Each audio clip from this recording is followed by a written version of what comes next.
Praise the lord. Good morning. ప్రభువైన యేసుక్రీస్తు శుభనామంలో మీ అందరికీ వందనములు. ఎలా ఉన్నారండి? అందరూ బాగున్నారా? దేవుని మహాకృపను బట్టి మీరందరూ క్షేమముగా ఉండాలని అనుదినం దేవుడి సన్నిధిలో మీ అందరి కోసం ప్రార్థన చేస్తూ ఉన్నాను. చిన్న ప్రార్థనతో ఈరోజు దేవుని వాగ్దానాన్ని స్వతంత్రించుకుందామా? పరలోకమందున్న మా తండ్రి, నీ ఘనమైన శ్రేష్టమైన నామాన్ని బట్టి మీకు వందనాలు ప్రభువా.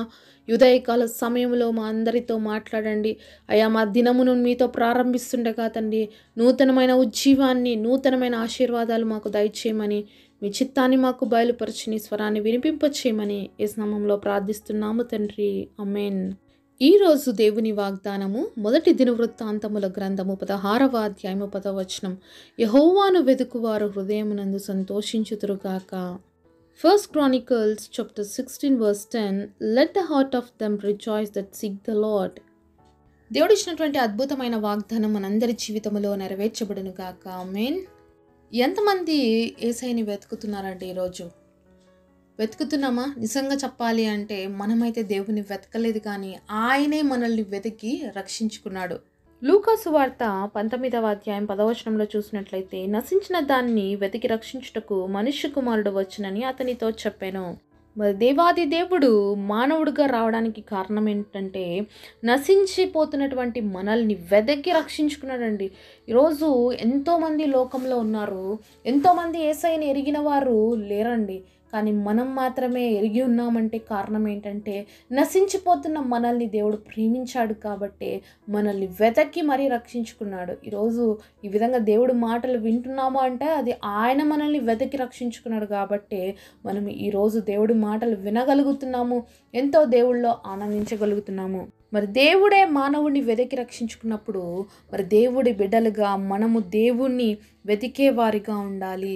దేవుణ్ణి మనము కనుగొంటే మన హృదయంలో ఎప్పుడు కూడా సంతోషం ఉంటుంది. అందుకనే దేవుడు వాక్యం సెలవిస్తుంది, మొదటిగా ఆయన రాజ్యమును నీతిని వెతకుడి, అప్పుడు అవన్నీ కూడా మీకు అనుగ్రహించబడతాయి అని. సరే, మన మత్తయి సువార్త 6వ అధ్యాయం 33వ వచనంలో చూసినట్లయితే, కాబట్టి మీరు ఆయన రాజ్యమును నీతిని వెతుకుడి, అప్పుడు అవన్నీ మీకు అనుగ్రహింపబడును.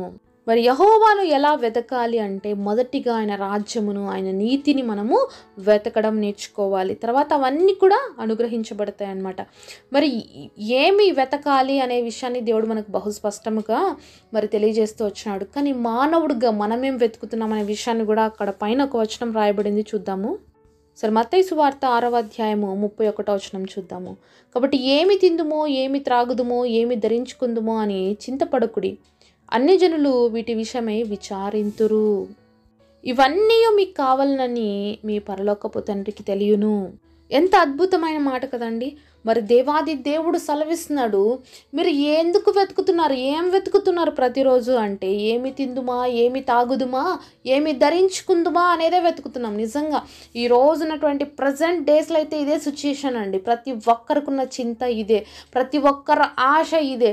ఈరోజు ఏం తినాలి, పొద్దున్న లేచినప్పటి నుంచి మరి స్త్రీలకు ఉన్నటువంటి బిజీ మైండ్ వర్క్ ఏంటంటే, ఏం వండాలి ఈరోజు, మరి పొద్దున ఏం చేయాలి, మధ్యాహ్నం ఏం చేయాలి, రాత్రి, ఇది ఒక పెద్ద ప్రాబ్లం అనమాట. ఇంకా పొద్దున్న లేచినప్పటి నుంచి ఆఫీస్కి వెళ్ళే వాళ్ళకైతే ఏం ధరించుకోవాలి, ఏ బట్టలు వేసుకోవాలి, ఏ డ్రెస్ వేసుకోవాలి, ఇలాంటి ఆలోచనలతోనే చాలాసార్లు మన జీవితము కలవరాలతో నింపబడి ఉంటున్నాం. అలాగే ఏమి త్రాగుదుమో, కాబట్టి తినడము, త్రాగడము, ధరించుకోవడం, వీటిపైన ఉన్నటువంటి చింతతోనే మన జీవితము గడిచిపోతుంది తప్ప దేవుని వెతికే స్థితి మనలో ఉందా అని ఈరోజు మనం ఆలోచించాలండి.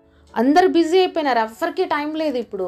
అలాంటి సమయంలో మరి నువ్వు దేవుని వెతకగలుగుతున్నావా? నీకున్న సమయంలో దేవుడికి నువ్వు సమయం ఇవ్వగలుగుతున్నావా? ఎప్పుడైతే మన జీవితాన్ని, మన దినచర్యని దేవుడితో ప్రారంభిస్తామో అప్పుడు మన జీవితంలో అధికమైన ఆశీర్వాదాన్ని చూడగలుగుతామండి. చాలాసార్లు మన జీవితంలో దేవుడికి సమయం ఇవ్వము మనం. అన్నిటికీ సమయం ఉంటుంది మన దగ్గర. లేచినప్పటి నుంచి మొబైల్స్ గంటలు గంటలుగా చూసేకి సమయం ఉంటుంది, మరి వేరే వాళ్ళతో మాట్లాడడానికి సమయం ఉంటుంది, అన్నిటికీ సమయం ఉంటుంది, పడుకోవడానికి సమయం ఉంటుంది, తినడానికి సమయం ఉంటుంది, తాగడానికి, ఎంజాయ్ చేయడానికి, అన్నిటికీ సమయం ఉంటుంది. కానీ దేవుడి దగ్గరికి వస్తే మాత్రం నాకు సమయం లేదండి అని చెప్పేస్తుంటాం చాలాసార్లు. కాబట్టి ఈ విషయాన్ని మనం జాగ్రత్తగా ఆలోచించాలండి. నీకు సమయం ఇచ్చిన దేవుడికి నువ్వు సమయం ఇవ్వకపోతే రేపు నీ పరిస్థితి ఏంటి? మరి ఎంతోమంది 2023లో మరణించిన వారుగా ఉంటున్నారండి. 24ని మనం చూస్తున్నాము అంటే ఇది దేవుడిచ్చిన అవకాశము కాదా? దేవుడిచ్చిన సమయం కాదా?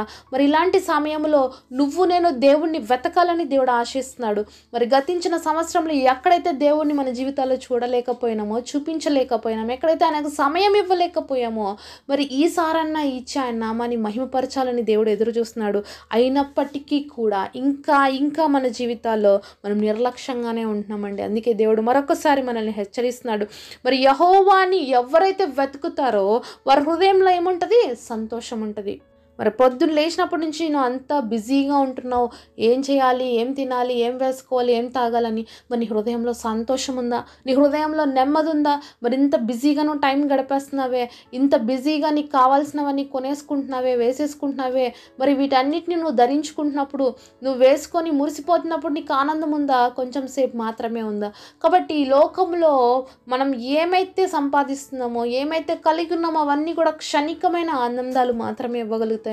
కానీ ఎవరైతే దేవుడి రాజ్యాన్ని, నీతిని వెతుకుతారో మొదటిగా వాళ్ళ జీవితంలో అవన్నీ కూడా ఇస్తానంటున్నాడు. ఏవన్నీ అంటే మీ పరలోకపు తండ్రికి తెలియదా మీకు ఏం కావాలి? మీ ప్రతిరోజు మీకు ఏం అవసరం ఉందని ఆయనకు తెలియదా? మీరెందుకు అన్ని జనుల వలె చింతిస్తున్నారని దేవుడు ఇక్కడ మనల్ని ప్రశ్నిస్తున్నాడండి. కాబట్టి లోకంలో ఏం కావాలో అవన్నీ కూడా మనకి దేవుడికి తెలుసండి. మనకి ఏ సమయంలో ఏది అవసరమో, మరి ఏది ఇవ్వాలో ఏది ఇవ్వకూడదో అన్నీ కూడా ఆయన టైంకి ప్రకారంగా మనకి ఇచ్చేస్తూనే ఉన్నాడు. మరి సూర్యుడిని, చంద్రుడిని, భూమి మీద ఉన్నటువంటి ప్రతిదీ కూడా ఒక క్రమంలో చేసినటువంటి దేవుడు. మరి గాలిని, వర్షాన్ని, ఋతువుల్ని వీటన్నిటిని క్రమపరిచి మన కోసమే వీటన్నిటిని నియమించినటువంటి దేవుడు. నియమ ప్రకారంగా సృష్టి అంతా నడుస్తుంటే దేవుడు చేత సృష్టించబడినటువంటి మానవుడు మాత్రం సృష్టికి విరుద్ధంగా చాలాసార్లు మనం నడుస్తున్నాం. దేవుడికి మన జీవితంలో ఇవ్వవలసినటువంటి ఇంపార్టెన్స్ని ఇవ్వకుండా, దేవుడిని వెతకవలసిన సమయంలో దేవుడిని వెతకకుండా ఇంకా నిర్లక్ష్యకరమైన జీవితంతోనే, ఇంకా లోకంలో ఉన్నటువంటి వాటి కోసమే ప్రయాసపడుతూ మన జీవితాన్ని వ్యాపరుస్తూ ఉన్నాం. ఈరోజు నీ వయసు ఎంతైనా కావచ్చు, మరి ఎన్ని సంవత్సరాలుగా నీ జీవితాన్ని వృధాగా మరి ఈ లోకపరమైనటువంటి వాటి కోసమే వృధాపరిచినట్లయితే దయచేసి ఈ సంవత్సరం అయినా, ఇప్పటి నుంచైనా నీ జీవితంలో ఒక తీర్మానం చేసుకోండి. ప్రతిరోజు దేవుడికి సమయం ఇవ్వడం అలవాటు చేసుకోండి. దేవుడికి సమయం ఇచ్చి చూడండి. దేవుడు మన జీవితంలో ఎంత బ్లెస్సింగ్ అనేది ఉంటుందో చూస్తాం. మనం ఒక గంట సేపులో చేసే పనిని 10 నిమిషాల్లో ముగించడానికి దేవుడు కృపనిస్తాడు. అంటే మిగిలిన సమయం అంతా కూడా మనం ఎంజాయ్ చేయొచ్చు.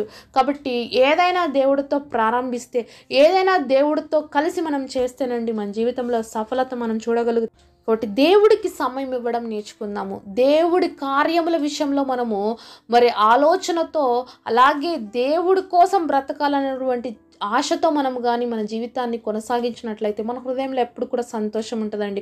ఇది దేవుడు ఇచ్చిన సంతోషం. ఈ సంతోషాన్ని ఎవ్వరు కూడా మన దగ్గర నుంచి దోచుకోలేరు.